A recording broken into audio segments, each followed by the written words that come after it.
The Westport Lighthouse in Washington. This greeting card was painted for my friends that own the Westport Winery. I started with lots of water for the background clouds. I painted around the lighthouse so I could come in later. My paint is cerulean blue and burnt umber. I like to pick up the colors individually out of the palette, rinsing my brush in between so the colors will mix on the paper. The trees at the base of the lighthouse I put into wet paper so they have a feeling of distance. After my sky is completely dried, I'm going to wet it again so that the light that I put in for the lighthouse doesn't disturb the paint underneath. I'm going to add the colors for the window light at the same time.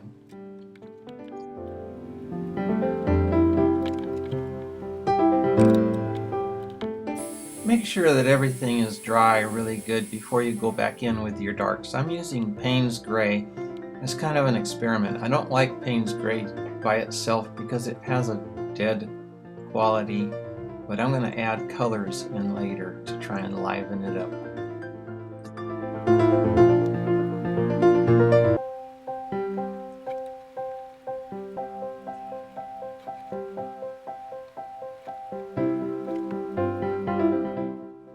Okay, now here comes the color. I'm going to have an ultramarine blue on this side, and then I'm going to put the alizarin crimson on the other. Alright, now here comes my darkest darks. Now I have to be a little bit careful because a lot of times I'll get heavy-handed with the darks, but I like to get in my darkest darks so it balances up the rest of the colors. A lot of the times when you put in your darks, the rest of the colors will look very light and you'll have to redo them. Getting in the dark early helps that. The bottom half of this lighthouse is actually white, so in the lighted side I'm going to let it blend into the clouds, and on the shadow side I'll leave it dark. And notice on the roof I'm using a very large brush. That'll keep it loose and kind of flowing.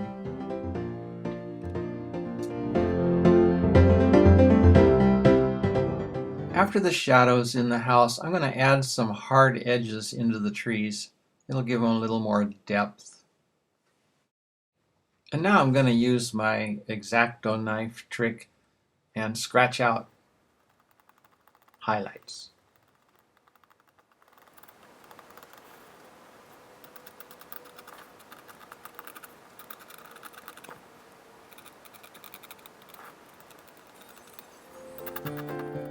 I did get a little heavy-handed with my dark, so I'm going to use my scrubber brush to kind of pull up some of the color. You just wet it and scrub it just lightly and then daub up the color.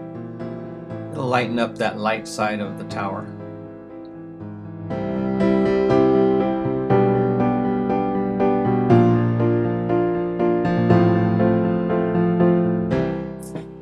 Now I'm going to scratch in some more of the highlights. Look at them at the end of the video to see if you can see those highlights that I've cut into the paper.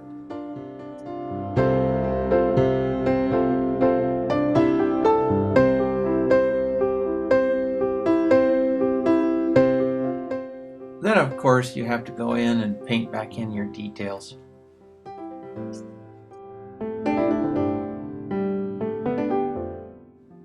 Now it's time to sign my work, set it aside, and think about it a little bit.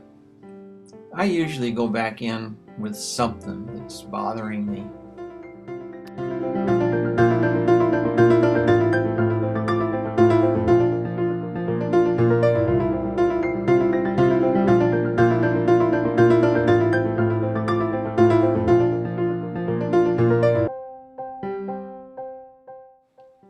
Yep, there it is. Sure enough.